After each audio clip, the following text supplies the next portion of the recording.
வணக்கம், நான் உங்கள் Aadhira. Welcome to Aadhira audio books. ராதையை கண்டு கொண்ட கண்ணன் சீசன் 3 சாப்டர் 42 என்ன நடந்ததுன்னு பார்க்கலாமா? ராதிஷா, என்ன ஏதோ யோசனையில் இருக்கிறாய்? வா சாப்பிடலாம் என்று மீண்டும் அழைத்தாள் ஸ்ருதி. ராதிஷாவும் சாப்பிட்டு விட்டு பின்பு வேலையை தொடரலாம் என்று நினைத்து சாப்பாட்டில் கை வைத்தாள். ஆனால் அவளால் 2 வாய்க்கு மேல் சாப்பிட முடியவில்லை. குமட்டிக்கொண்டு வந்தது. பல மணி நேரம் தொடர்ந்து உணவு உண்ணாமல் இருந்தது கூட அதற்கு காரணமாக இருக்கலாம் என்று நினைத்த ஸ்ருதி, ஒன்றும் பிரச்சனை இல்லை ராதிஷா, ஜூஸ் மட்டும் குடித்துக்கொள், நான் சற்று நேரம் கழித்து மீண்டும் சாப்பாடு எடுத்து வருகிறேன் என்றாள். ஸ்ருதி அங்கிருந்து சென்ற சற்று நேரத்தில் ராதிஷா அவளது லேப்டாப்பை திறந்து வைத்து கொண்டு கவின் யாதவ் பற்றிய செய்திகளை ஆராய்ந்து கொண்டிருந்தாள். பல செய்திகள் ஒரே மாதிரியாக தோன்றினாலும் அதில் ஒருவனுடைய விமர்சனம் மட்டும் ராதிஷாவின் கவனத்தை ஈர்த்தது. அவன் 2-3 நாட்களுக்கு முன்பு கவின் யாதவ் இந்த நிலநடுக்கத்தின் மீட்பு பணியின் போதே இறந்துவிட வேண்டும் என்றும் போனவன் திரும்பி வரவே கூடாது என்றும் அந்த இடத்திற்கு நல்ல ஒருவர் முதலமைச்சராக வந்து மாநிலத்தின் பொறுப்புகளை ஏற்க வேண்டும் என்றும் எழுதப்பட்டிருந்தது. இதை பார்த்தபோதே ராதிஷா பற்களை கடித்து கொண்டு அவனை பற்றி தெரிந்து கொள்ள ஆர்வமாய் இருந்தாள். ஆனால் அவனது ட்விட்டர் பக்கத்தை பார்த்தால் போலியானதாக தோன்றியது. ராதிஷாவிற்கு அவன் யார் என்று தெரிந்தே ஆக வேண்டும். அவன் யார் என்பதை கண்டுபிடித்து அவனுக்கு பாடம் புகட்ட வேண்டும் என்று நினைத்தாள் ராதிஷா. ஆனால் அவளுக்கு உதவி செய்யக்கூடிய ஒரே ஆள் சர்வேஷ் மட்டும்தான். அவனிடம் பேச அவளுக்கு சுத்தமாக பிடிக்கவில்லை என்றாலும் இப்போது வேறு வழி இல்லை என்று பற்களை நரநரவென்று கடித்தாள். மொபைலை எடுத்து சர்வேஷுக்கு கால் செய்தாள். ஒரே ரிங் மட்டுமே அடித்தது. அதற்குள் ஃபோனை எடுத்தான் சர்வேஷ். ஆனால் எதுவும் அவன் பேசவில்லை. அமைதி காத்தான். ஒரு ஹலோ கூட சொல்லாம எப்படி டென்ஷன் பண்ணுறான் இவன் என்று நினைத்த ராதிஷா, பேச மாட்டியா என கேட்டாள். பெருமதிப்பிற்குரிய இளவரசி ராதிஷா அவர்கள் பேசுவதற்காக காத்து கொண்டிருக்கிறேன். அவர்கள் பேசுவதை நான் கேட்க வேண்டும். அவர்கள் கூறிய வேலைகளை நான் செய்ய வேண்டும். அதற்காகத்தானே நான் இருக்கிறேன் என்றான் சர்வேஷ். என்கிட்ட நல்ல விதமாகவே உனக்கு பேச தெரியாதா? இப்படி தான் பேசணுமா என கேட்டாள் ராதிஷா. அவனுடைய இந்த அணுகுமுறை அவளுக்கு பிடிக்காததனால்தான் அவனிடம் பேசுவதையே அவள் குறைத்து கொண்டாள். அவனது வார்த்தை ஒவ்வொன்றும் அவளை கோபத்தின் உச்சிக்கே கொண்டு செல்லும். அப்படியானால் நீ என்னை உதவிக்காக அழைக்கவில்லையா என கேட்டான் சர்வேஷ். நான் என ஆரம்பித்த ராதிஷாவால் பேச்சை தொடர முடியவில்லை. சற்று தடுமாறினாள். சொல்லு, உனக்கு என்ன வேணும் என கேட்டான் சர்வேஷ். அவனுக்கு நன்றாகவே தெரியும், ஏதேனும் தேவைப்பட்டால்தான் ராதிஷா அவனிடம் பேசுவாள். இல்லை என்றால் எந்த விதத்திலும் அவன் அவளுக்கு தேவைப்பட மாட்டான். எனக்கு ஒரு ஆள் பற்றிய டீட்டெயில்ஸ் கலெக்ட் பண்ணணும் என்றாள் ராதிஷா. அவள் குரல் மிகவும் தன்மையுடன் இருந்தது. என்ன செய்வது?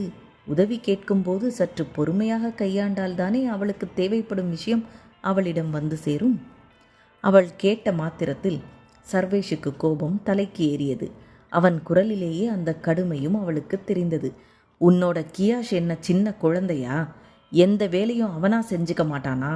எல்லா வேலைகளையும் நீ அவனுக்கு பின்னே இருந்து செய்து கொடுக்க வேண்டும் என்று எதிர்பார்க்கிறானா என கேட்டான் சர்வேஷ்.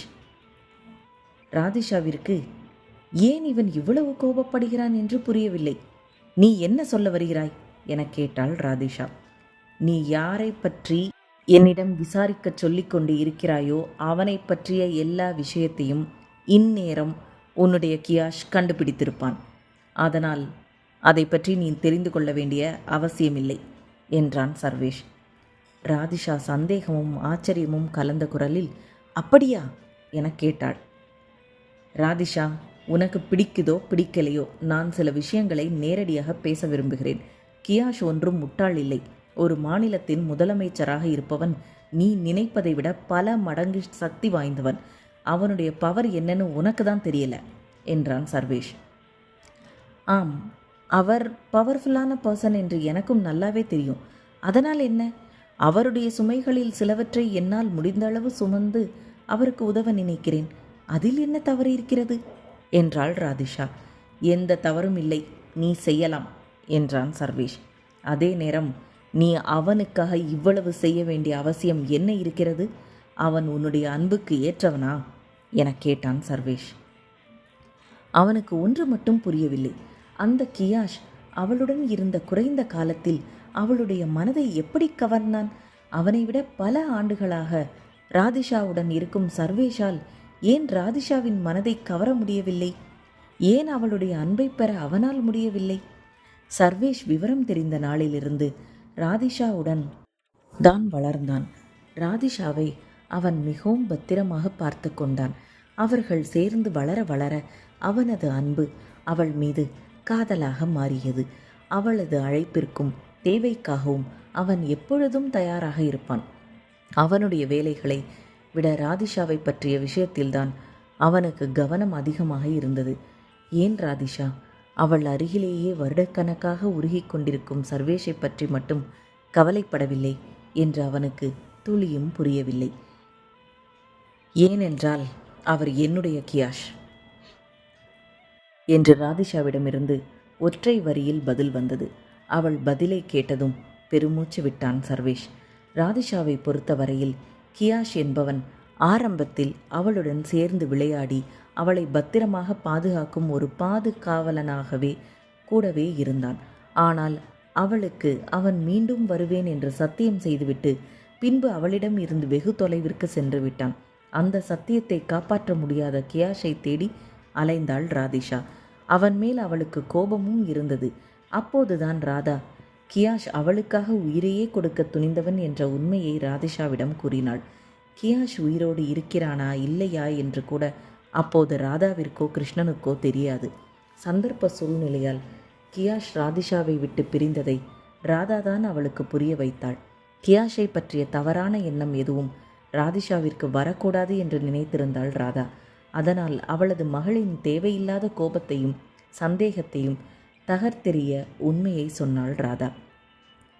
இல்லாத ஒருவனை பற்றிய இவ்வளவு உண்மைகளை ராதா மகளிடம் சொன்னது கிருஷ்ணனுக்கு கூட பிடிக்கவில்லை.